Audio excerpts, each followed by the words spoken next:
3, 2, 1. Here we go. Hey, Jill, can I talk to you for a second? No! My bags are packed and there's nothing left to say. I spent the day at Felipe's picnic where I finally felt welcome. By everybody. I tried this new food for the very first time. I'm guessing Mexican? Yes, Mexican, Mr. Food Detective. Hello and welcome to the Worst Movie Ever Made, an experiment, the movie podcast designed with one thing in mind, to find the worst movie ever made. I'm your host, Chris Ackman. I'm joined by my co-hosts and fellow mad scientist, Rob Scucci. I'm Bob Hasek. Hey guys, how are you, and why are we doing Jack and Jill? Because we're scraping the bottom of the Happy Madison barrel, Chris, Bob. I have feelings about this movie.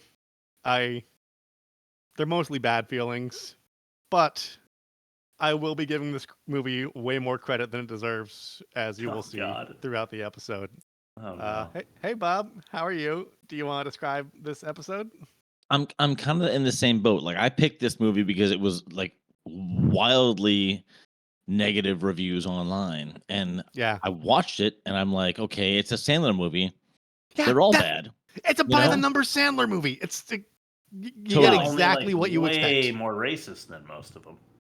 You know? Yeah, but they're poking fun at themselves, who are the chosen sons of Israel, so it's okay in that context. And the Mexican people. It was a Mexican guy saying the jokes.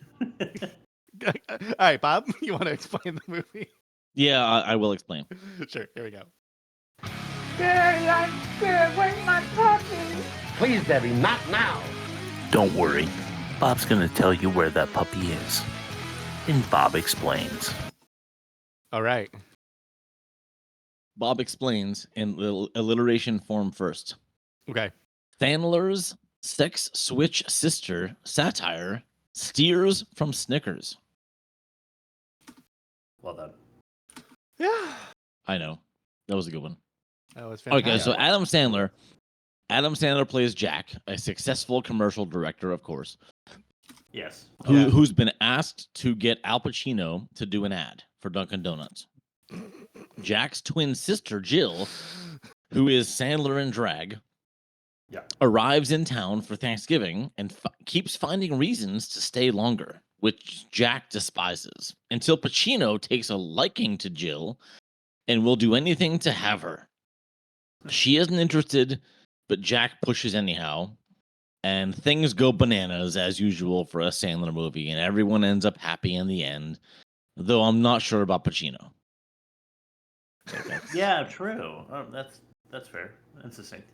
Yeah. Hey, Rob. Yeah. Why don't we see what the YouTube audience thought about it? Oh, you're gonna love this. You're the worst. Comments are poopy. He doesn't want you anymore. Now that I don't want you. These are all off the paid version. Okay. Nice. When I was depressed, Adam Sandler came to me, like father, and showed me the way to salvation. Jack and Jill is more than just a movie. It's a movement. Next comment. This movie should be free to watch. Next comment. I love how the wife always loved Jill and defended her. Next comment. Why is this movie so much funnier now that I'm older? 2 rolling laughing emojis. Definitely going to go through the old DVDs tomorrow and try to find it. Which is weird because they're on the paid version comment section. Yeah, right. Which tells me that Deadly Jade already watched this. Jack and Jill was a good movie. Next comment. The trailer music has just been used in every abysmal movie. I actually didn't play the trailer. It's probably like that. Doom, ding, doom, doom, doom. Yeah. You know, like, yeah. Very solid. Adam Sandler. Yeah, right. Best Adam Sandler movie I watched on Netflix. Literally rewatched this because of Frenemies. Is that another Sandler movie? No. Frenemies? No? Okay. Did they? All right. My mom loves this movie. Best movie ever. I can tell already. Already is spelled all space ready. This is going to be an instant classic. I personally think this movie is way better than Casablanca or The Godfather. Okay. I can't believe this got snubbed for an Oscar. IGN 9 out of 10.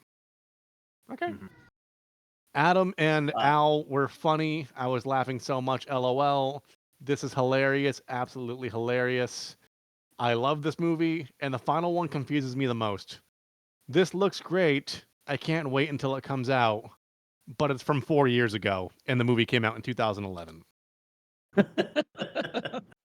Sounds like the target audience to me. Yeah. Yeah, pretty much. All right, let's start to test number 1, the worst of its kind. Sure. We compare movie ratings so you don't have to. That way we can find out if this movie truly is the worst of its kind. All right. The Three Stooges came out not that long ago with Will Sasso and Sean Hayes. Okay. It wasn't bad. It really wasn't really? bad. Sasso doesn't miss. I love Sasso, Yeah. personally. They all did good impressions of the original trio. Wow. They did. Well, I got a 51. Okay. Paul Blart borderline. Mall Cop with Kevin James. You can see why this one was chosen. A 34. That's something we've got to do at some point. I'm sure. Yeah. Happy Gilmore. This is a Sandler classic. A 62 there. That's about right. Batman Begins with Katie Holmes and Christian Bale in 85. What? I don't know. Because Katie Holmes is in Jack and Jill. Oh, okay. Oh, right. The Wedding Singer, Drew Barrymore, a 72. I liked that. That's a fun movie. It's a cute Yeah, little I Yeah, romp. it was fun. I saw it too many times, though. I saw it in the theater. We do. Average 60.8. Jack and Jill, what'd that get? 25. 15. 3. Oh. Oh. Got a 3. This is not. It's a 3. No, because Christmas with the Cranks was a 5, and this is better than that. Ooh, all right, it's better than that. This You're is right. at least It a is better than 15. that. It is at least a 15. I mean, well, we have to let science decide whether it's better Yeah, than Christmas okay. with the Cranks. Negative 57.8 and worst of its kind. A very deserving score there. I'll jot that down as we throw it over to test number 2. Ain't that a pitch? Sure is good to get away. Damn the rain. Vacations are fine, but this one should be great. Yeah, the gang's coming up for the weekend. What a blast. Wow! Ain't that a pitch?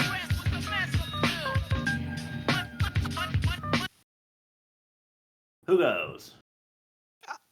I'll go. It's been a minute since I went first, I feel. All right. Adam Sandler plays a dude and his bitch sister, subjecting his family to a game of emotional twister. He needs those ad dollars, so to Al Pacino he hollers, dresses in drag and gets ready to scissor. That makes no sense, but it's still funny. Yeah, I know. I had to rhyme it. I'll go. We can let Bob go last. Jack and Jill made a film that made me want to vomit. Sandler's a guy, and Sandler's a girl, and Sandler's a terrible comic. I was gonna do a Jack and Jill poem.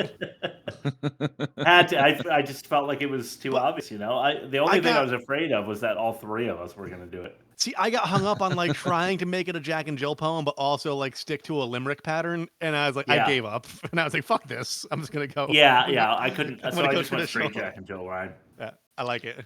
I didn't even think of that. So, okay, here we go. To even watch this movie took a hard coax. It's not a movie made for the smart folks. Jack's twin is Jill, and she's a lot. Al Pacino wants to get in her slot. And the rest of the movie isn't about isn't above fart jokes. Damn. I think we all did something clever there. Should we? Want to just do a team 5? Yes, I do. Fuck this movie. Because if this wins, we have a lot of fart clips for next season. Oh my god, that's true. We do. So let's just skew the science a little bit, like every other. My entire rhyme scheme was built around ending with fart jokes. Yeah. Well, it worked. It wasn't about rattling Adam Sandler's slot around. Is that pre or post scissor? Ooh, let's see. Wait. Rattling the Sandler slot. Okay. Slot. All right, let's throw it to test number 3, the most offensive. Sure. I do not fear you, even though you beat me a bit. Beat me! The most offensive.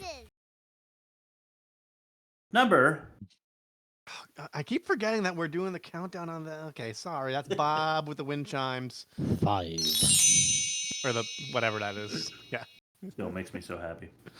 Shamed Shlomi from ShamWow and jailbait Jared in the same scene. Yeah. I can't believe this. The ShamWow guy that beat up a prostitute and Jared, of all people, the pedophile, in the same scene. Yeah.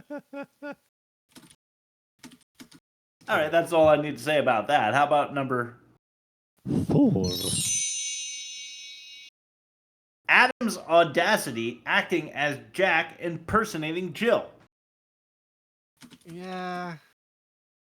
Like, how many layers deep can you go into this shitty, like, rotten onion of a movie where he is, as Jack, pretending to be Jill, which just, like, I guess the joke was that it was obviously Adam Sandler the whole time, so it didn't, like, did it ruin the joke when he went from Jack to Jill? Like, and then Jack doing Jill, and the thing that really bugged me is that they were in, so he goes into a public restroom. I'm going to ruin my catch-all here, but he goes into a public restroom on the cruise ship to dress like Jill. An ode to a Mrs. Doubtfire scene. Yes. For sure. Which pissed me off because this movie's nowhere close. But also, he definitely has a bathroom in his room. Yes. Yeah, but his wife's there, isn't she? No. Shut up. There's holes all over this complaint. All right, that's fair. I hadn't thought about that. Maybe she was having some crab dip. All right, number 3. All right, first clip of the day. This one here is, come on. Yep.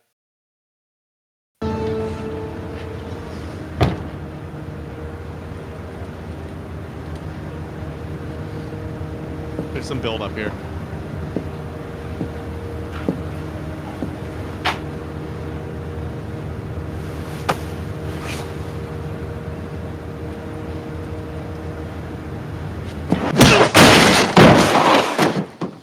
I mean, come on! Nice. So what you just witnessed, if you are in our growing YouTube audience, is Adam Sandler as Jill getting felt up by the same guy that fixed Adam Sandler as Jack's fake boobs. He's trying to do it again to Jill, not knowing that it's real boobs this time. And Jill, with her super strength, punches him through a door and then screams, come on. So really it was like a feel up, but I don't know. I just didn't understand why it was funny. And then I have a lot to say on the super strength, but that comes later. Let's throw it to number 2. Adults amused by animal abuse. Are you talking about You the know what I'm taping? thinking of? The taping of the bird to the boy? Yeah. Yeah, and the lobster and the hamster. Yeah. And the parents just thinking it's really funny to have like a struggling hamster taped backwards on a kid's back, which I didn't understand that joke either. Was that like funny on its own? Was that like in reference to something I didn't understand? No, I think they were trying to ramp up the absurdity of, because like, he liked taping things to himself, and then like it was like first it was like, you know, like inanimate objects. Yeah. And then it got increasing. That's the joke they were trying to do. And but I noticed that some animals are allowed to be abused in movies and other ones are not. Like you can't abuse a dog or a horse, but hamsters, that's okay. It's very well, if you're John Travolta, you could drown several on set. That's funny because the kids and I were just playing a game called Soggy Doggy. Ew. And it's like Operation. And the thing like just flaps like this and sprays water all over you. All right. All right, let's throw it to our last one on the most offensive. This is our number one most offensive thing that happened in the movie, per our opinion. This is another clip. 1. The border. Hi, guys. Hi. What are you doing here? Jill, before you left, what I was trying to tell you while you were dropping chimichanga bombs, that was awful. I'm sorry. Is that you make me feel like I just climbed out of the trunk of my cousin's car after driving 1,100 miles across the border. Huh? I'm kidding. I was gonna say, you're ruining the mood. Yeah. But not about you. I love you, Jill. I love you. You love me? Yeah, I love you. Somebody loves me. I love you, Jill. Will you convert to Judaism for me? What? I'm kidding! I'm kidding! And they brought it back full circle. Yeah, I'm kidding. Yeah, We did that like 20 times throughout the movie, and now she's doing it. Yeah. Yeah. They went on one date, by the way. And we're supposed to have this like emotional crescendo at the end when Jill finds someone who loves her. It was like a date by committee too. It was that like a family reunion? Yeah. Yeah. Right. Yeah. But also, yeah, Rob, in response to your saying that it's a Mexican guy telling the Mexican jokes, that's the whole problem in Hollywood at this time. And they're getting a little better now. Only hired that dude because he was a Mexican dude willing to say those jokes that they wrote that are offensive. The casting call had to have been like, we need Mexican guy to make self-deprecating jokes about being Mexican, and that guy pulled a little piece of paper and went to the audition. Yeah, but you know it was like a Larry David looking guy that wrote the joke though. Yeah, I mean, most pop I don't know, music, maybe not. Maybe George Mencia was on the cast, or it was Adam Sandler himself. But I'm not. Most produced like female pop sensation songs in the last 30 years are written by dudes that look like Larry David. Yeah, true. And I'm offended by that as well. Why don't we just give them the mic and whatever the voice sounds like? Let's deal with it. All right, let's start to your ad read. Hi, Billy Mays here for Mighty Putty. Hi, Billy Mays here for Mighty Mended. Hi, Billy Mays here for Mighty Shine. Hi, Billy Mays here with Sorbies. Hi, Billy Mays here with the Awesome Auger.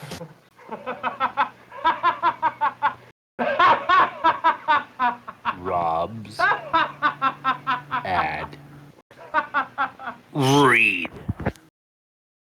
All right, so producer sent me a cross promo. Cool.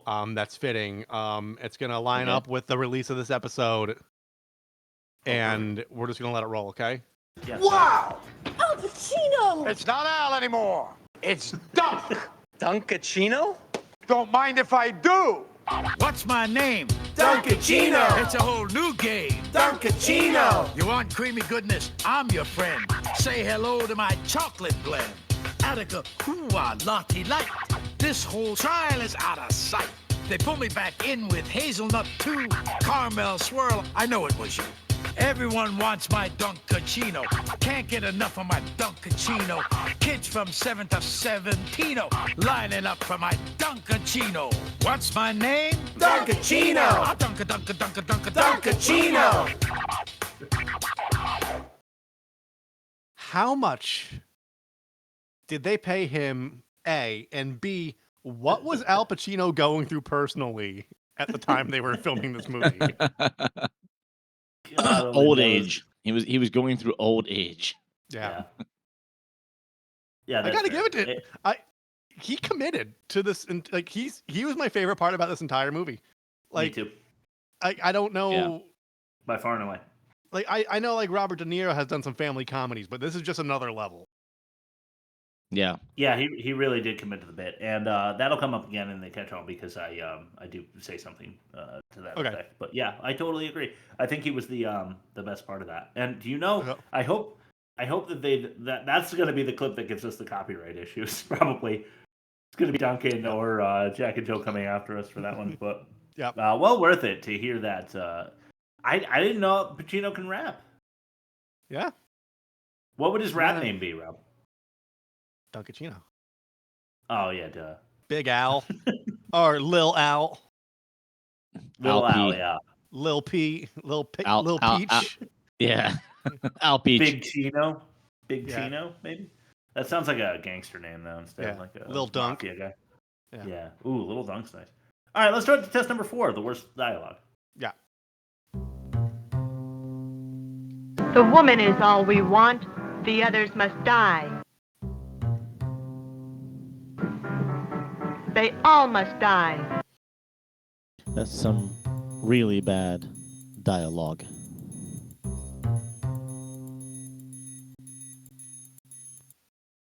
All right. Number 5. Nocturnal. I'm her twin. Hey, Jack. Lakers game tomorrow night. We got to make that Pacino thing happen. Everybody's really nervous around here. Yeah, I know. Now, what's this about a twin? Oh, Jackie has a twin sister.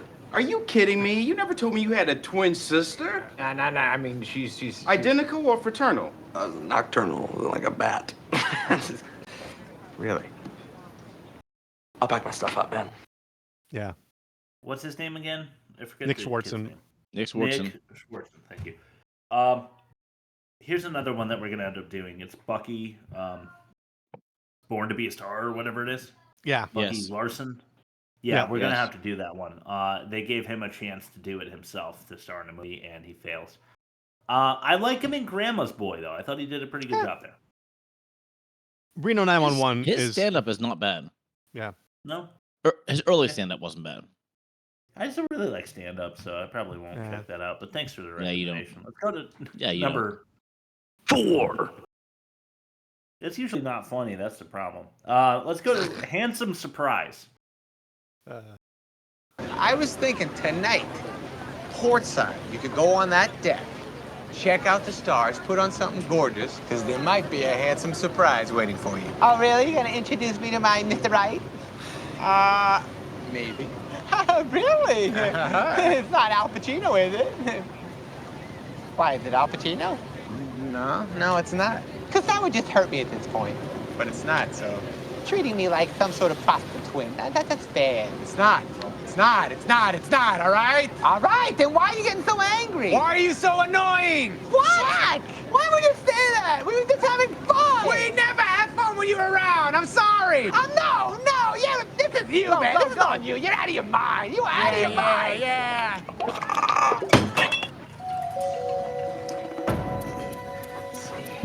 Pit stain. Pit stain. I don't know. Yeah. Why would anyone want to hear Adam Sandler petty argue with himself for more than a half a second? Yeah. Yeah. But I think the worst part of that clip was the use of the made-up word prostitute. It wasn't the parrot drinking the whiskey and passing out at the bar. I mean, hilarious, but Yeah. prostitute. Yeah. Very severely unfunny, insulting. Yeah. As a matter of fact, let's go to number 3. This is Maple Walnut. Bandit, I'm all alone in the Bronx. I don't have any family with me anymore. We didn't abandon you. I told you, you can Skype us anytime you want. I don't even know what that means. What is Skype? It sounds anti-Semitic. What is it? It's just this internet thing. I don't get that. You know I don't have a calculator. You know what? Our home is your home. So let's go back. I have some ice cream. I don't know, Aaron. I'm too upset. I can't eat right now. What flavor? Chocolate. No, you have maple walnut? I don't like chocolate. I didn't know you No, liked So I don't have a calculator is like biodome humor. I think it's that bad. Yeah. That was Kyle from South Park's cousin Kyle vibes. Yeah. Which she gives a lot in this movie. Yes. Yeah, just again, insultingly unfunny. I don't have a computer. Nope, she didn't even say that because she's so dumb, I guess, that she doesn't know the difference between a computer and a calculator. Yeah. That's the joke? Okay. That's the joke. Yeah. All right, let's throw it to some more offensive attempts at comedy. Here's number 2. And pay attention to what number we put this one at. It's 2. Because this is Squirties. Oh no. Oh, God. Jill? Where were you? Oh, she's not talking to us still, I guess. I am not talking to you. I am talking to Aaron. Aaron, I gotta go make some chocolate squirties. Oh, God. Oh, hold it. Oh, please. Yep. Yeah. All right, let's go with number. What are you, a food detective? 1. Sorry, a food detective. Number 1 is. Sorry, that's my. I forgot this week. Yeah. You know what? Fuck it. Number 1 is just unfunny. Just, I don't know how to say. What? Ukmagadodo. Pokey. My God. Ukmagadodo. Blarda. Mama Pandori, Papa Pandori, long Bada. I know. Pogogo to aire, nani poki, para me. But most important, Bangi. Bangi ke Majangi. Of course, I love those guys. Bangi para Pumpernickel. It's freaking beautiful. It's just beautiful. Para Kaya! Ukmagadodo! Coolly me! Can you hear me? Yes, I can. Oh, how fucking stupid was that? Yeah. 5 seconds. 5 seconds max if you're gonna do that joke. Yeah. Yeah, that was a minute and 5 seconds. A quick passing like quackaladookly, and a knowing nod, and then transition. Yeah. Right. That would have been much better, but Not a still full 90-piece orchestral crescendo. Okay, let's throw it to Bob in test number 5. This is the worst production. Are you looking for an escape from the worst production? Get me out here. There is no way out of here. It will be dark soon. There is no way out of here.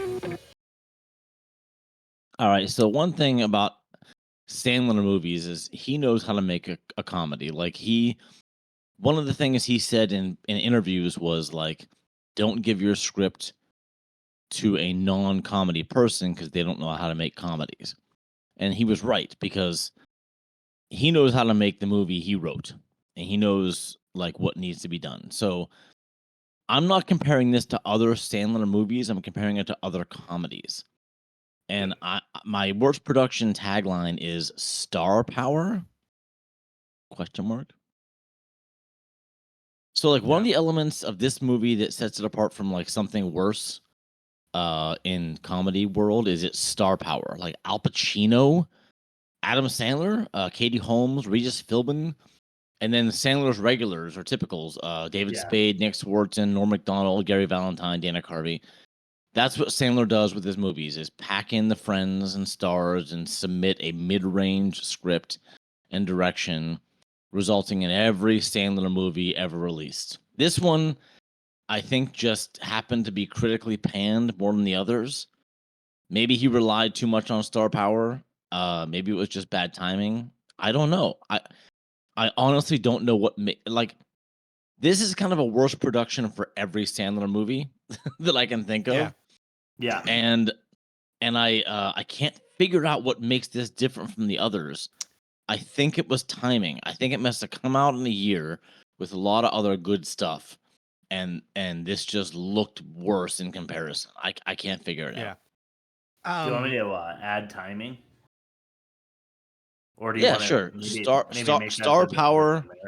Star power / bad timing. Sure. Okay. My theory, just piggybacking off you, Bob, is I feel like at this point in Sandler's career, he was getting tired of his own shtick, but being the powerhouse that he is, a lot of jobs depend on him. A lot of lights are kept on because of him. And this is his way of going, if I've got to show up to work and do this shit, I'm going to hire all my friends and get one of my heroes involved, Al Pacino. Like, that's the only rationale I can think of behind it is like, yeah, if this is what I have to do and I'm tired of doing it at this point, and like I'll bounce back eventually, but like I'm just gonna go through the motions and just make this as like fun for myself without really caring about the end result as possible. But then I feel like that's the same with Waterboy with what's his name? Fonzie. I always forget his fucking name. Winkler. Henry Winkler. Yeah.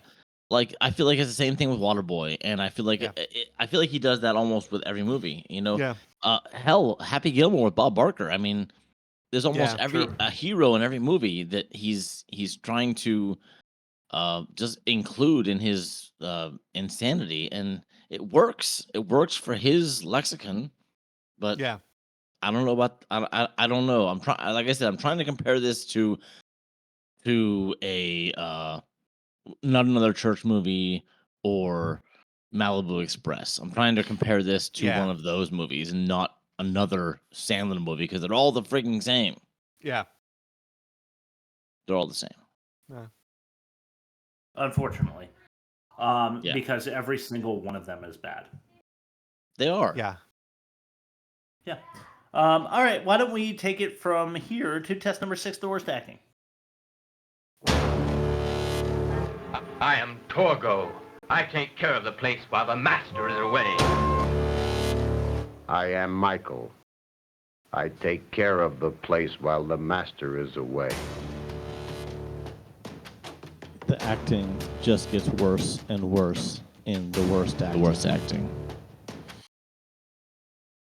First one, I apologize. I don't know why, but my wife just has like the kids in the hallway upstairs or something, and they're just playing. So if you can hear them, that's my fault. That I'm ruining the audio quality. So sorry, everyone. I'll just have to take care of them. This is number 1, Daddy. This is Twin Towers. What? Oh! Don't fight!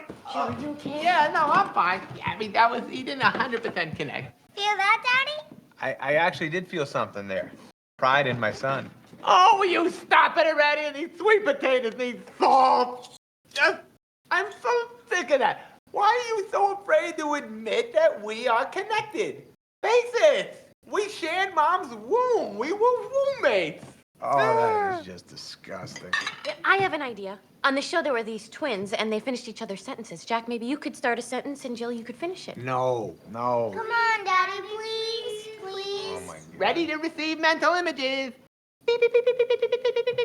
Will you stop you scaring him? It's just noises she's making. Okay, ready? Yeah. I'm very tired, so I'm going to... Go to the supermarket. Nice. Yeah, I don't know. This is just more unfunny dialogue. I feel like this is less funny than other Adam Sandler movies, which, by the way, I don't find funny. So sorry, sue me. Happy Gilmore is pretty good. Wedding Singer's pretty good. What else you got for me? Big Daddy had his moments. Billy Madison is better in like looking back at it. Yeah. I feel like his movies are like they're all equivalent to like later in career albums put out by bands you like, where it's like front to back it's not great, but there's a few bangers throughout. That's his entire career. That's a good way to put it. But like Little Nicky, I feel like, oh my god. Oh, it was bad. I feel like looking back at them once in a while, like there's something funny about, like kind of like Dumb and Dumber. Like the first time I saw Dumb and Dumber, I didn't like it, but looking back at it, I was like, okay, there's some funny moments, and I feel like that's exactly how I feel like about these movies. I do feel like Dumb and Dumber is funny, but maybe I'm. I love Dumb and Dumber. Let's throw it to Let's throw it to number. This is Cool Buns. This is insane, man. You gotta call him. Oh, cool your buns. You know I'm still hurting from the whole Fun Bucket fiasco. No, but Pacino liked you. I swear to God, he really liked you. Oh, will you stop already? You know all he wants to do is play Twister with your sister. Jill, will you just do this for me? You know, maybe I'll be ready to date again in a few weeks. We'll sit and talk about it on New Year's.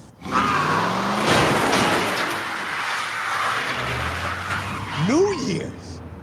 But you're not gonna be here on New Year's, because that's after our birthday, which is when you're leaving. I guess so. Nice. Yeah. Lost oh, ya. no. Lost you. Audio. Oh, he's upset. Well, I mean, I don't like their back and forths at all in this movie. Yeah. Like it just doesn't work because it's his voice and then his voice. Yeah. And if you listen to like his first Oh, there's Chris. Yep. You there? I hope so. Yeah, you're there. You're there. You're good. Every fucking episode. We need to start a pool. Or I need to like win the lotto so I can buy another fucking laptop. For what moment I'm gonna cut out every goddamn episode. But anyway, I'm sorry to interrupt. What were you saying, Bob? Oh, I was just saying that like I remember Sandler's when his first record came out, like his first CD, it was like him talking to himself in different voices, and that's what this reminds me of. Yeah, which is the humor I don't find funny about him. Should I refer to that as back and forth Sandler banter? Yeah, sure, man. Absolutely. Okay. 100%. Cool. All right. All right, for the time being, why don't we throw it to number 3? This is feet. What took you so long to pick up? Jack, Pacino's called here 3 times. What do you want me to tell the Dunkin' Donuts people, all right? We got 5 days, Jack, to get Scarface so they move on. I know. Oh my God. There's a poo on a boat? Do you want me to get Al Pacino on the phone now? Tell Pacino I'll call him tonight at 5:30, okay? And just one more thing. Yeah, what? God told me your feet were on my desk, so get them off! Hey. It's funny because he knows that he disrespects him so much all the time that like his feet would have been on his desk in a very high likelihood, but then he made it sound like it was lower. So funny. Yeah, right. But then he does the angry Adam Sandler thing where he's like, "Get him off," and it's yeah, just not scary or funny. So I don't really. I need to see Aunt Jen so that I can not feel like he's just a trash human because I kind of hate him. All right, let's go to fact or no fact. I know all the signs pointed this way, but there was so much Bob foolery. Okay, but I know we can't be wrong. Look, the sign pointed this way.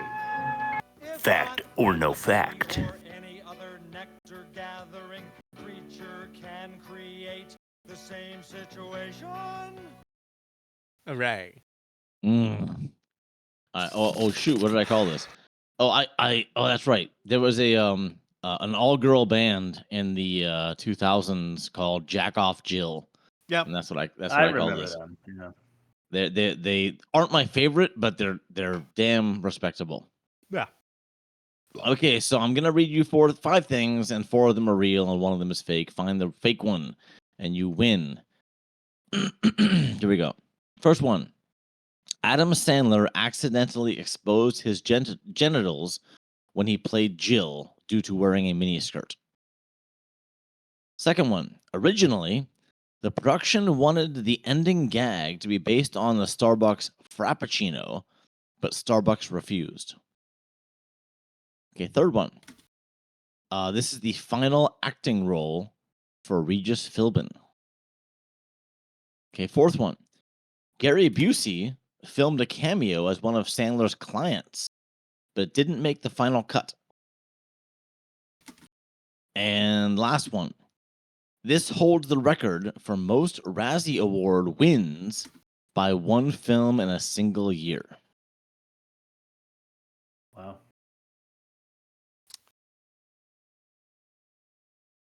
Figure it out. Okay.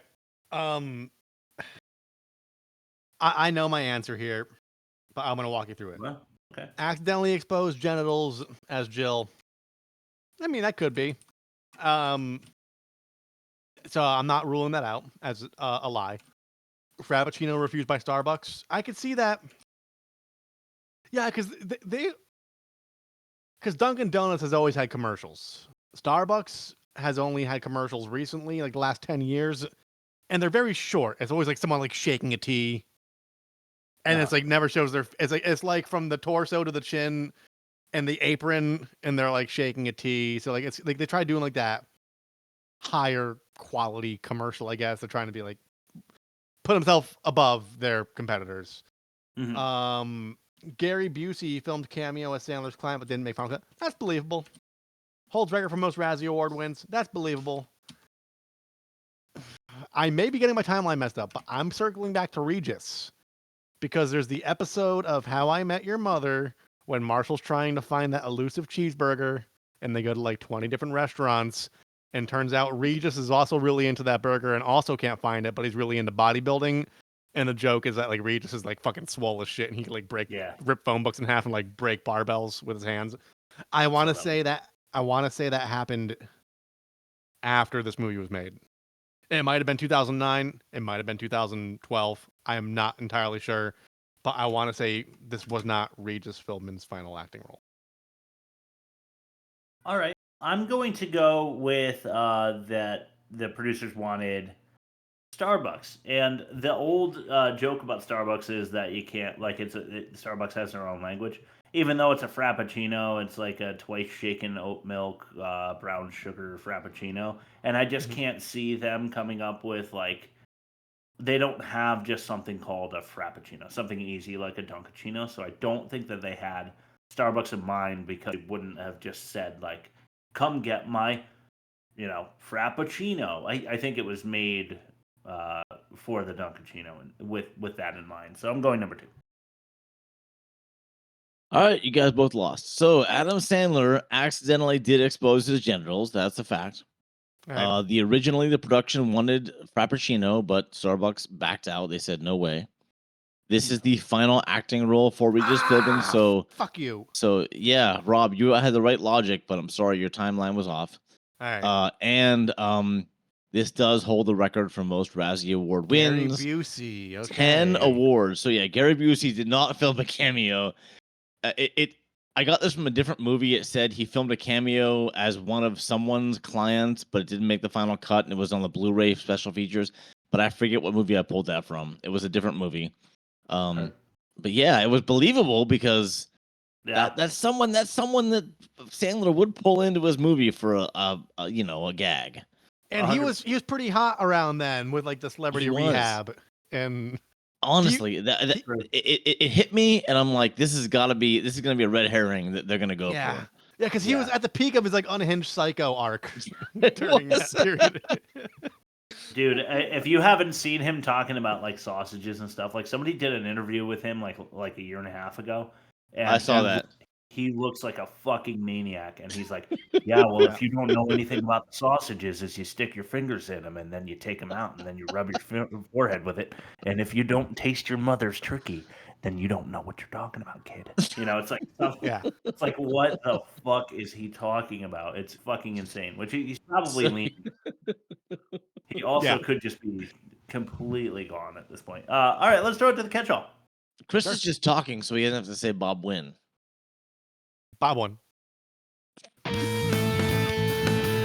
back in the house, damn it. My God, Mike, what happened? We'll figure it out during the catch-all. Right. So much in lower profile cases, but when you have Adam Sandler who isn't Adam Sandler, just a guy and his sister that look like Adam Sandler, because you have Al Pacino as Al Pacino, then that really is just a huge problem for me right off the bat.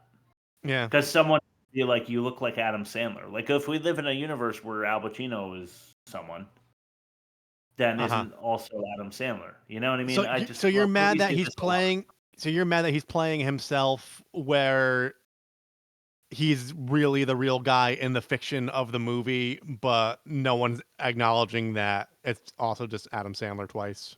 Right, because they even in the play they say, "Oh, he's doing Godfather," so it's not even a different universe or a different timeline. Like it's definitely our Al Pacino from this universe. I totally agree. I agree totally. Right, and then it's Adam Sandler who's not Adam Sandler, and no one in the movie says, "Man, you look a lot like Adam Sandler." Both of you. which he's would be bad. He's equally, if not more so, recognizable by 2011. I agree. For sure. Yeah. All right, my first one is a fact or no fact left over. Adam Sandler was paid $20 million to make this movie. Wow. That sounds about right. My God. But this goes into my theory, though. Like, no matter where he is in life, he can't quit because that kind of money's on the line. It's like the whole like there's conspiracy theories over like Kurt Cobain's death because he didn't want to do Lollapalooza, and that would have meant $50 million wouldn't have made it into someone's pocket. So we're watching a man in distress. Just there's a gun right out of frame going like, say the line, Adam. Probably. I don't understand how this is actually what I'm going to say for my turn. How they're that successful of an advertising firm, and their entire firm is banking on Dunkin' Donuts doing one commercial.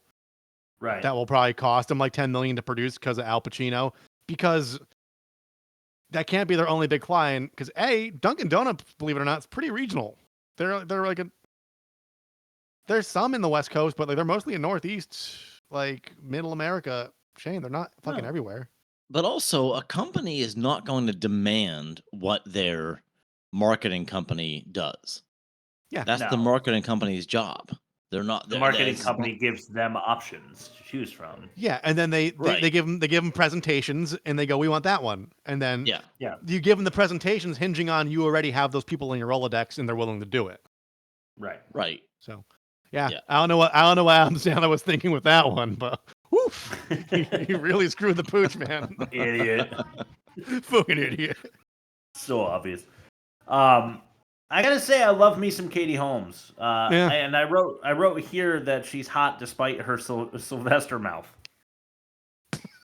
Katie Holmes, Sylvester mouth. Sylvester mouth? Yeah, I've got a touch of Sylvester mouth myself, so I shouldn't make fun. But there's also the guy who plays Peter in, I think it's Peter in Heroes. I can't remember the last name, but there's two brothers, and one of them is he actually plays Rocky's son in Rocky Balboa, because he does the same thing with his mouth where he talks out of the side like that. But so does Katie Holmes. Oh, right. And despite her having this Petrelli. Peter Petrelli.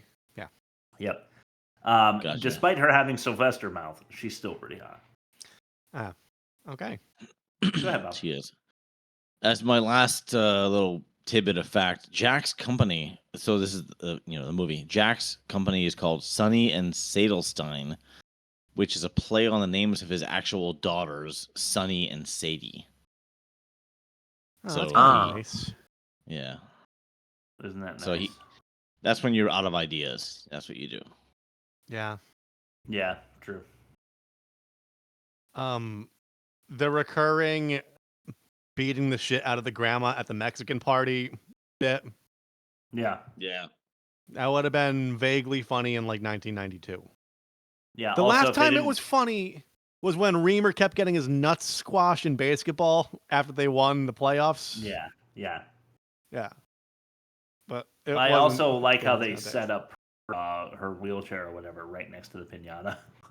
Yeah. In order for that joke to work, they had to have her, like, for some reason, parked so close to the piñata that she was an easy target. Yeah. Which kind of ruins the joke. Yeah. How could they have developed together but be so entirely different? I know that there's choreography, but in my opinion, that doesn't do enough for me to believe that these two were raised in the same house. Yeah. Right. Yeah. Like, how long ago did he leave? Did he move out when he was 18 and now they're 42, and that's why they're so different? I mean, that's got to be it. I mean, like, one has a slacker gene, one's got like the go-getter gene. I'll say this much. I had my first few years teaching, I had a pair of twins.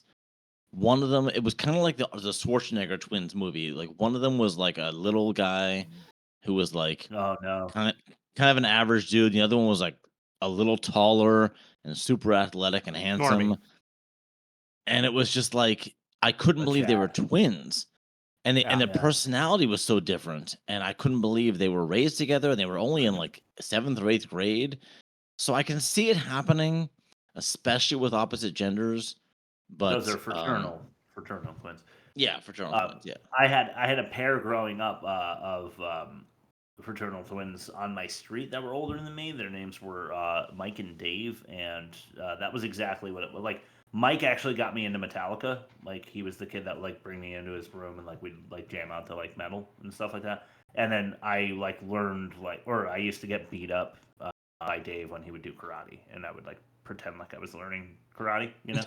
So they were, like, two different people. Like, Dave was, like, the athlete, you know, that was, like, popular with girls. And Mike was, like, the, secluded, metalhead. And I picked up qualities from both of them, but they didn't look anything alike. Yeah. Anyway, go ahead. Unless it's Bob. Whose turn is it? I think it might be yours. I think you just added It's your to turn. mine. Yeah. Oh, okay. Yeah. I thought it was illogical that Jill had all those bags on a flight. Like, way too many bags. And then I thought, why is she the only person left in the terminal? It didn't make any sense. Yeah. No. It was That didn't make illogical. any sense at all. Completely.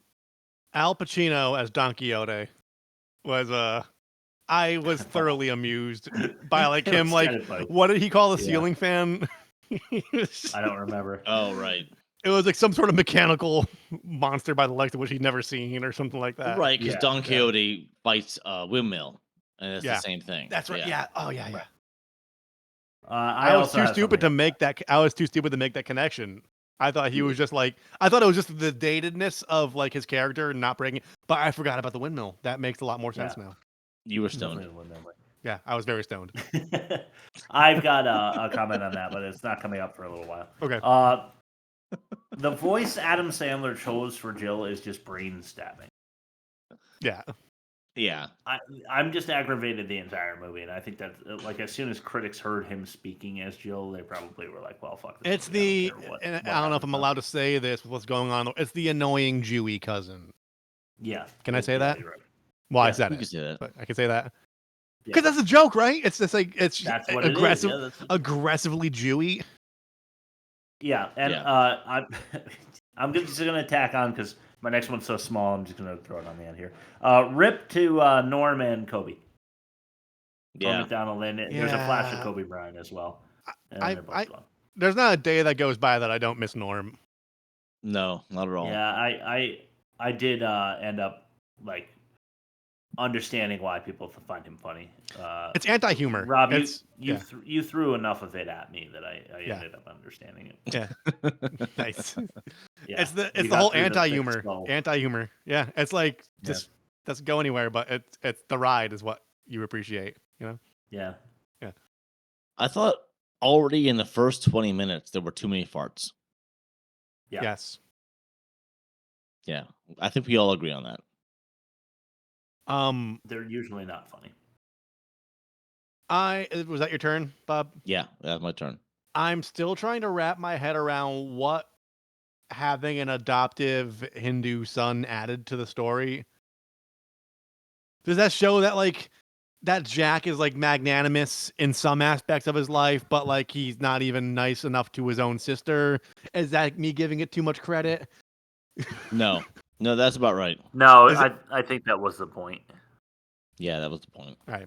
To make him more likable, because they knew that some of the dialogue he was going to throw at her was going to be not likable, I thought. Yeah. All right. All right. Let's see. What else do I have? Well, to your point earlier, I wrote Pacino is sneaky good in this. Like you don't want to give him any credit probably because I do. You know, because this movie just fucking sucks. But like, yeah, I do too. I think he did a good job. But was the point of this movie to show? Oh, and this is to your point, Bob. Was the point of this movie to show that us how many famous friends and people that Adam Sandler can get to appear in it? Poorly phrased, but yeah, I wrote something to that effect. It's literally. Like, I think I've been beating this dead horse. It's. I have to do this for work. So I'm going to surround myself with my friends and put them on the payroll, and we're not going to take this seriously at all. Like, I don't think he's as like cocky and self-assured as like Steven Seagal is, but I think he's almost there. He's just really better at hiding it. I got that vibe it's just like in making movies by name dropping. You know? Funny People. Funny People was the tipping point where I stopped watching, or like even like considering putting on Sandler movies as background fodder, because you're just talking about how funny you are and how great your life is, and you have like a live-in funeral for a fictional analog of yourself, so you could hear your friends say nice things about you. Yeah. Yeah. Yeah. I wrote down, because I always do my catch-all. The catch-all is the first thing I do, because it was while I'm watching the movie, and I wrote down Jared from Subway. Is that why this is so poorly received? But he wasn't accused of his, accused. He wasn't convicted, but accused, whatever, of his wrongdoings until 4 years later. Yeah. So maybe this is, I can't imagine that this is that's the reason it was poorly received, but it can't help. Yeah. It does not help. Well, yeah. How I'm gonna do some research on I'll use this for my turn because it might burn a couple seconds.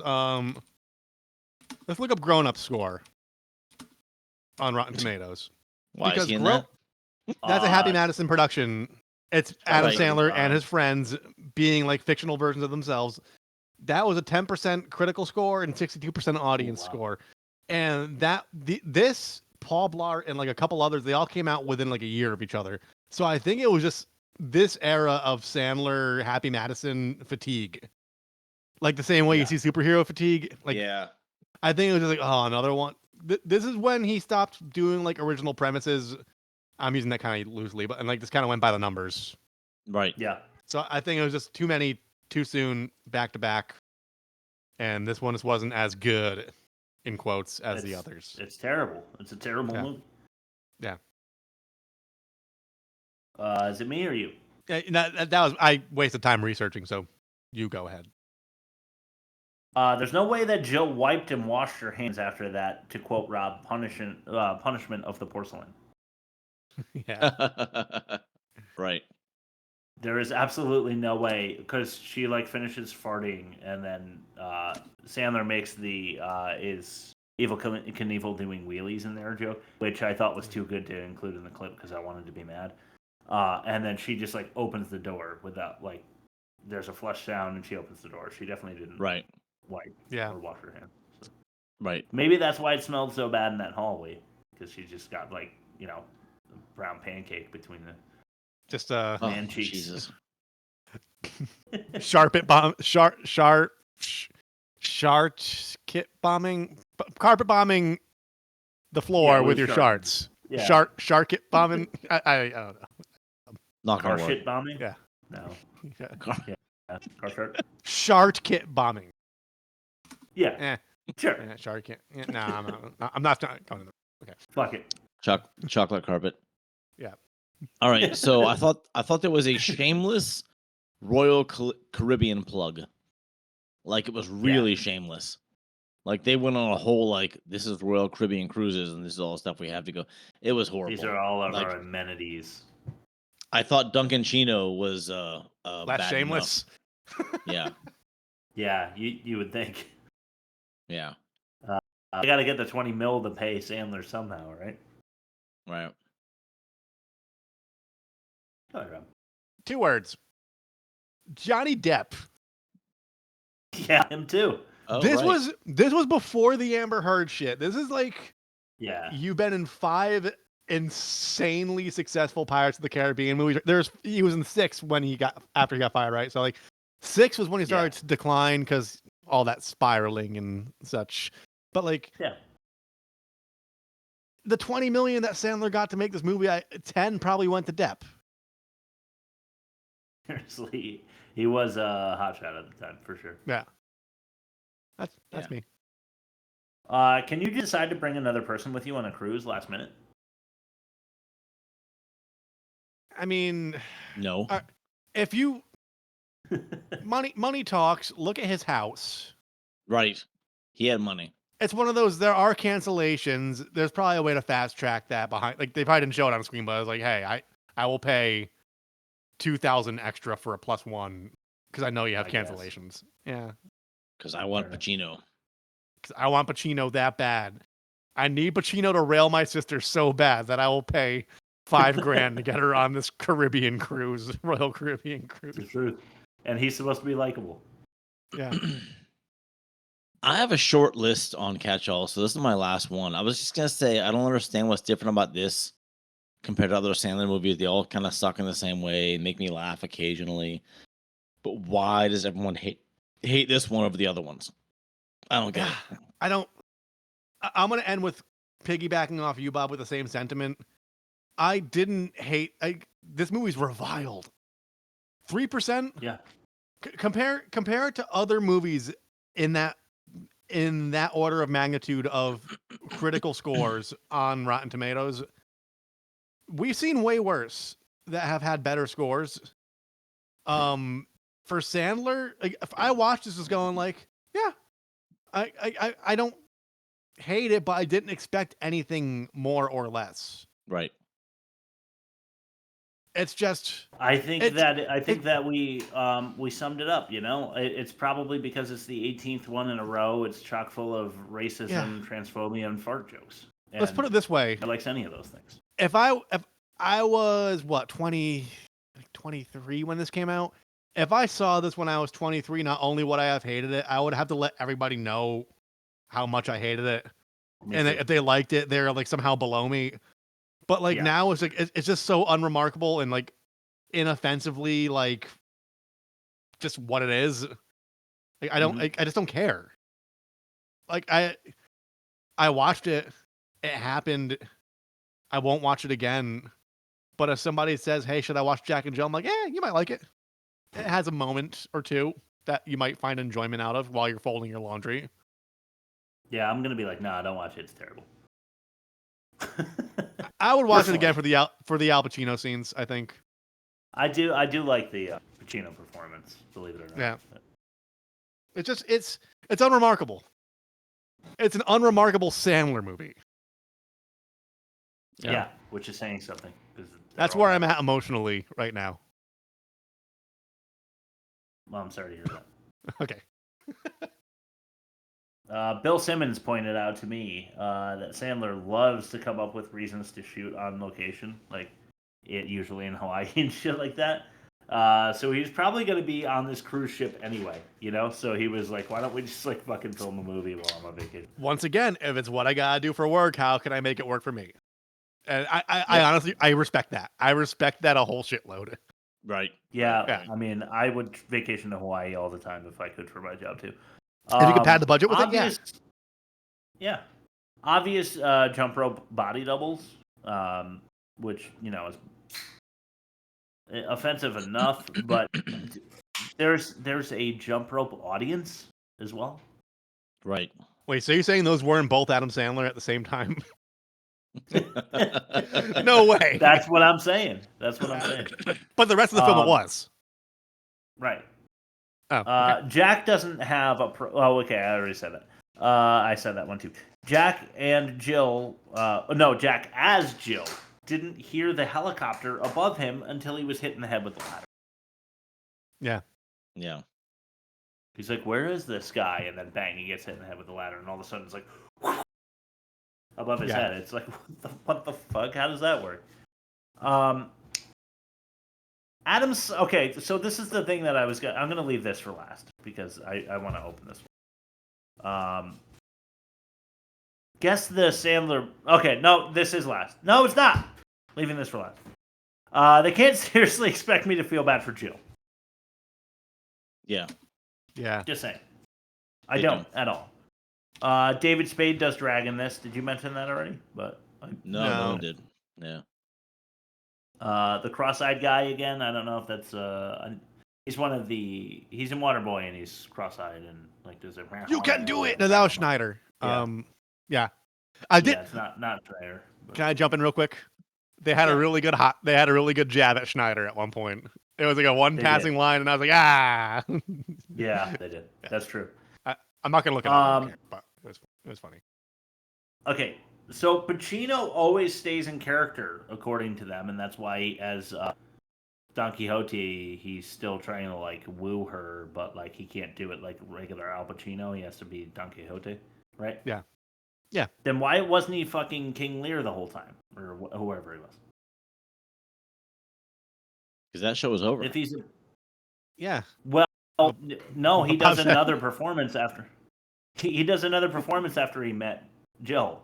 Because so he was blinded. He still been the king. He was temporarily blinded by his infatuation with Jill. Oy, oy, oy. Too much credit? Yeah. I guess so. I don't think it ever occurred to them. They yeah. All right, this is the last one, and this might be a little fun. Adam Sandler has an obsession with being super strong in movies. So in Tackling this one, Fuel, yeah, right. So I was going to ask you which ones that I thought of, the Adam Sandler movies that this one I'll give you. It's Jack and Jill, where he is Jill lifting a bunch of shit and punching people through walls and stuff. Yeah. Don't really know why, but can you guess another? I just take a guess each, and I'll see if you got it. Of other Sandler movies where he's super strong? Yeah. I mean, you want to go first, I'm gonna Bob? guess Little Nicky? He is. I mean, he's super powered. That is one of them. Yeah, Happy but I've Gilmore, got other because he's got his I do, hockey yep. skills that translate to golf, and then you right, also so he can hit the golf ball 500 yards. Yeah, get a hole in one on a par 4. Gilmore. Yeah, Yeah, he's that strong. yeah. And what else did you say? Anything else? Waterboy, he has that tackling fuel. Yep. Yep. Waterboy, he's also extremely strong. In Mr. Deeds, he beats up John C. Reilly as no, that's Anger Management. Anger Management, he beats up John C. Reilly, the monk who is like 6 inches taller than him. Mr. Deeds, he beats up a whole room of people, including the guy who like steals Winona Ryder's purse. And I'll watch that movie just for Winona. I think she's my ultimate Hollywood crush. I think all eras, that she's over 18. The Longest Yard, he's a football player, which he doesn't have the frame to be a quarterback football player. Yeah. That's not a bad one though. Maybe the worst one is You Don't Mess with the Zohan, where he's also has super. That's around the time I dipped out, so I didn't see that one.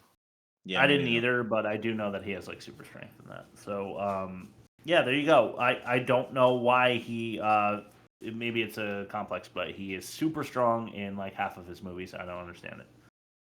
All right, let's throw it to what we're watching. Oh, yeah. Go ahead, Rob. I have a thought. It's like there's certain things that worked in his early films that these are all written by committee. He has a group of writers that he trusts for all these movies, which I've read in interviews. So I think it's like they try getting elements from all those classics. Yeah. And they try repurposing them for the new movies just because they know it hits. I think that's the reason they do it. Fair enough. But I think he was in the boardroom like, yeah, but what would be really funny if like I can like lift a car. That'd be like really it's fun. like Hulk Hogan. He ripped. We've seen 2 movies, and out of 2 of them, he ripped a car door off with his bare hand. He did. Yeah. Someone saw that and said, "We got to do that in this one." Basically. Right. Can you bring back the car door thing, Hulk? What we're watching. Okay. Yeah, let's throw it to what we're watching. Yeah. The best opinions about things to watch are definitely Mine, do you hear? I'm watching. Well, I'm not watching. I watched The Mummy with Brendan Fraser and classic Rachel Weisz. Yeah, it's not good though. Because I watched it like 6 times when I was a kid, and I was just like not really doing anything. So I was like, I'll fucking throw it on because I don't know what this says about me. The spring cleaning scene, I laugh way too fucking hard every time. When he's like, "What are you doing, spring cleaning?" He just picks up that wooden chair and like hurls it at the guy's smashes back. it. Yeah. I'm just laughing thinking about it. It's fucking great. Yeah. Go ahead. Yeah. I also watched Bloodsport with Jean-Claude Van Damme. That's the one that I really want to do on the pod that we haven't yet because it's got like a 63 on Rotten Tomatoes. We can't really, but it's a bad movie that's just so fucking awesome and fun to watch. So I really would love to do, but we can't do it as a good movie, so we're gonna have to do it as a bad movie. Go ahead, Bob. I feel like I talked a lot, and I want us to finish up so I can eat the Chinese I've got waiting for me. Oh well. All right, so I watched. This is back in my COVID days. I watched Mississippi Burning, from 1988. Gene Hackman, Frances McDormand, and Willem Dafoe. Okay. It was set in the mid 60s, though it was filmed in 88. Set in the mid 60s, story about the murder of 3 civil rights activist college students who were shot down by the Klan members in the heart of Mississippi. And much investigation ensues, and much evasion is done by the guilty parties, but justice eventually prevails, and some light sentences are dispersed, in my opinion. And it was based on a true story, so I like those. And then I watched from 2017, I watched Oscar contender Phantom Thread. This was Daniel Day-Lewis's final acting role. And honestly, there may never be another actor like him. And I'm glad to have lived in a lifetime that included him because he's awesome. Him and his 2 female co-stars, I don't know who they are. They're very not famous. Make this movie the story that it is. It's a great story. It's a good story made into a great film. Let's just say that. A clothing designer, primarily dress designer, serves royalty in the upper class in 1950s London. And he takes on a waitress as his muse and eventually lover and wife. And it's the story of their relationship and his just obsession with his work and understanding of relationships. I recommend this as a better deep dive into the nuances of relationships. But it's not neither of these movies are heavy on action or comedy. They're very much dramas. Mississippi Burning is more of a commercial movie, and Phantom Thread is more of a analytical. I wouldn't recommend Phantom Thread to most people, but I'm gonna tell you I liked it. Nice. Especially Daniel Day-Lewis was amazing. Wow. South Park bingo. Phantom Thread is that what South Park was making fun of with the Vagisil episode? When the guy's like, she's my muse, my flame. Probably not, because there's a lot of stuff like that. Yeah, because he was dressed like a 1950s guy that looked kind of like Abraham Lincoln, who was played by Daniel Day-Lewis. Right? It's possible. Maybe. Yeah, well, it depends on what year that came out, right? Yeah. I'll look it up later, and I'll hit up the group text. Nice. Yeah, it might be. All right. I discovered the wonders of analog horror, which is right. It's like found footage, but it's done by really young YouTube creators, and it's an aesthetic that's set between the 60s and the 90s, using analog technology like cassette tapes, VHSs, stuff like that, older cell phones, that kind of technology, and it's found footage that's used repurposing archival footage or old camcorder things. So there's 3 I'm working on. I finished the Mandela catalog. It's about a fictional town called Mandela. I want to say it's Wisconsin or Wyoming or something like that. And a bunch of alternates, which are doppelgangers, infiltrate people's through their technology. Okay. And it's all told through old public service announcements and infomercials. It gives you the vibe you fall asleep after drinking or smoking, and you're watching cable and you wake up and there's an infomercial playing, but you're kind of imagining things onto the infomercial, and it's really fucked up. You're like, is this real, or am I imagining it, or is it a combination of that's the vibe you get when you watch it. It's very uncomfortable. I watched another one called No Through Road. It's 4 parts on YouTube. It's 4 kids get lost in a time warp while they're driving home, where they keep passing the same intersection no matter what way they go. And it's we found their cameras and a year later, and the whole Blair Witch type of thing. Very well done. It's 4 videos spaced out over 3.5 years when they were released, and the total runtime's less than a half hour. But it's better than any feature-length found footage film I ever saw. And then the back rooms. I'm sure you all heard about the back rooms. You see a lot of memes of like liminal spaces, and people are like, "Oh, we found the back rooms." It's a series. It's actually based on a series where like some guy falls into the back rooms, and it's just like endless corridors, and so really weird like liminal space. Yeah, really weird liminal space, like short form, continuing series based on like analog technology. I'm obsessed with it right now. That's kind of what I've been into this week. So nice. That's all I got. That sounds weird. Yeah. Let's start the bad credit names. Sure. Leigh French, Gary Lane and Larry Lane, Bard B. Steptoe, Elma Weber, and Nansky Tong Heater. Mansky Kong Heater? It was like Nancy Tong Heater with a hyphen between Tong and Heater, but Nancy was spelled Nanxy, so I said Nancy. Oh man. Yeah. Nancy Tong Heater. Nansky Tong Heater. Nansky. Nice. So she won. Provided that it's a woman, who knows? Offensive minigame. If you're doing something offensive, we're just going to ask you. Well, whatever it is you're not doing, don't do it somewhere else. This is the offensive minigame. Malibu Express and Jack and Jill. Female are fun bags. No. Malibu Express lost last week. No, it didn't. No, it didn't. It did. Not another church movie won. For offensive? No, in general. Oh. Well, you know what? I did this on purpose. For sure. Let me think of a reason why. Okay, here's why. Because Malibu Express won the most this season, making it the most offensive movie of the season. So if this one beats that, then it's going to be the winner of the most offensive. Okay. Sure. Females are fun bags. Or shamed Shlomi and jailbait Jared. Oh, Jared. What are you saying? Shame Shlomi? His last name is Shlomi. The ShamWow guy. Yeah. Huh. I mean, Jared All right, fuck it. wins You know on what? offensive. Fuck it. We're doing this live. We're doing it live.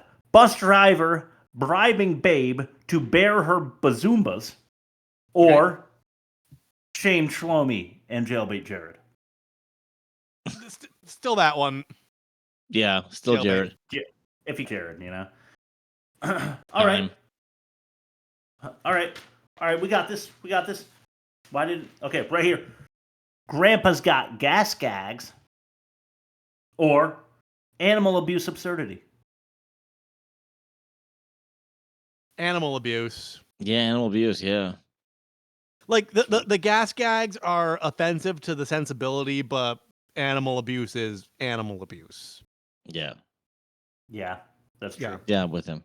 It's Rob. It's bad. Homophobic humor hinged on high-speed dating, or top 10 the worst movie ever made ranking racism. It does? Yes. I don't know why you guys don't see this. Making fun of Jewish people and mostly Hispanic people. Do you remember in the picnic scene where he's like, this is my father Juan, my brother Juan, my other brother Juan, and my sister Juanita, and this is my grandma Juanez, or whatever the fuck? Yeah. Like every single Mexican person is named Juan? Yeah, so like that's like going to like a Midwest family reunion and going like, oh, there's like all the 10 Garys I know, the Daves I know. Or the Greek wedding when everyone's name is Nick. It's Nick. It's true. It's just that's how it is. Yeah, there's lots of wands. Okay, it's not well, racist. It's just an observation. Hopefully, there's not. Well, I don't know. I work with a few guys from Mexico. One of them is named Juan. If you've seen one, you've seen them all. Jesus. All right. Fuck. See, all right. The funnier joke would have been everybody having too many hyphenated names. Yeah, Right. yeah, that would have been better. Yeah. All right, so we're going. Are then we going with whatever I said for not another church movie? Yes. Homophobic, high-speed eating. Okay. Yeah. Well, which it doesn't matter. which didn't matter anyway. Yeah, because No, it didn't was matter. third. Yeah. Because Jack and Jill was more offensive. Okay. All right, now we can move it on to movie comparison. Okay. But, Master, you have 6 wives. Why can't I have one for myself? Because it is. Time to compare the movie. Okay, negative 56.8 for not another church movie, or negative 57.8 for Jack and Jill. That's a winner. Okay. All right. Wow. Now I gotta go. Now I gotta, because I did the wrong fucking movie. I've got to do this all like as we go. Holy shit! This is ridiculous. This is what I get. You know. We got a Bob Rob. Fuck you guys. 5-star win. Not another church movie. We got a team 5-star win. Team for 5 Jack wins. And Jill. Team 5 wins. It's 3 a majority rule, buddy. Wins. Yeah. We just determined what's more offensive. What has worse dialogue? Church movie by a Yeah, long shot. I think church. At least because like dialogue and storytelling go hand in hand. At least Jack and Jill had like a somewhat coherent story. Yeah, you're right. So not another church movie was making fun of a comedy was the worst production there, and star power / bad timing. What's worse? Church movie. Church movie. Okay. So it is 3-2, so it is going to matter which acting is worse. Church movie. Jeez, 3-3. Okay, well, the church movie demerit was What? Was it? We lost you, Chris. No. Son of a bitch. Was it no church? Is that what you said?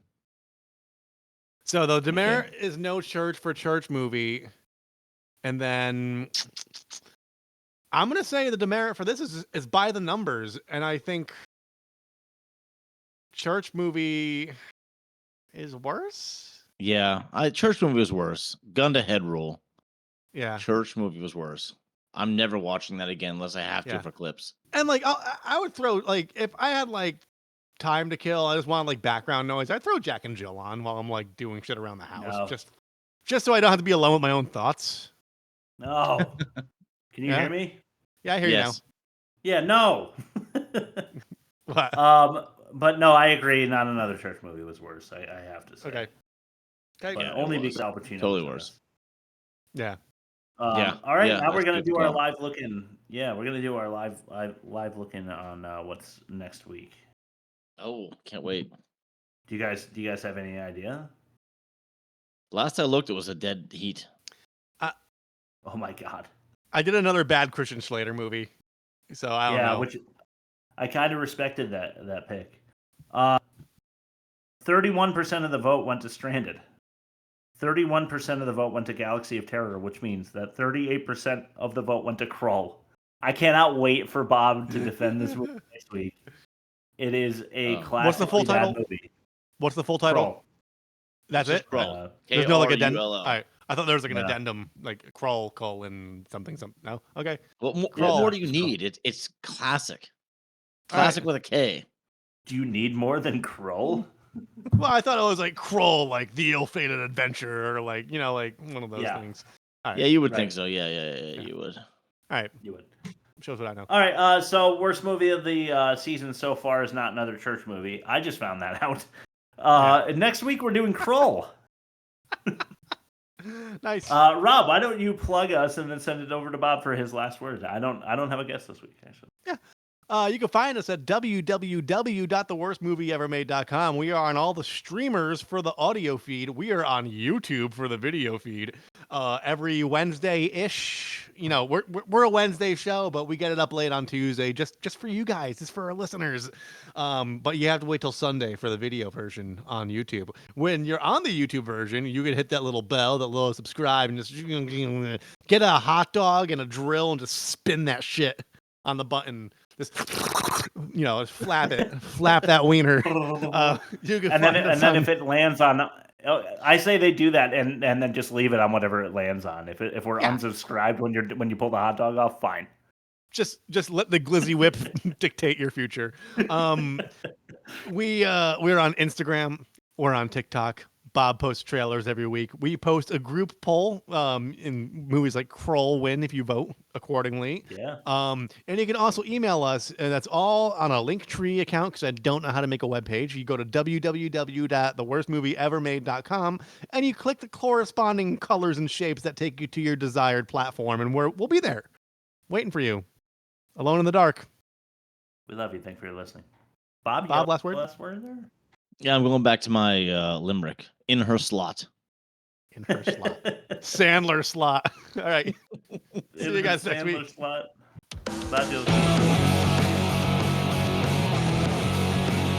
The ShamWow guy's named Vince Offer. Oh. Vince Offer. That's a great pitchman's name though.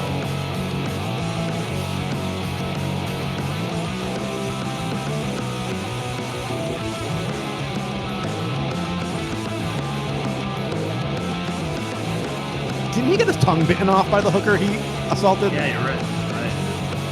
Didn't he get his tongue bit off by like the hooker? Something like that. No. His name is actually Vince Shlomi, but he changed his name to Vince Offer to sell shit. Did he really? Yeah, ShamWow guy.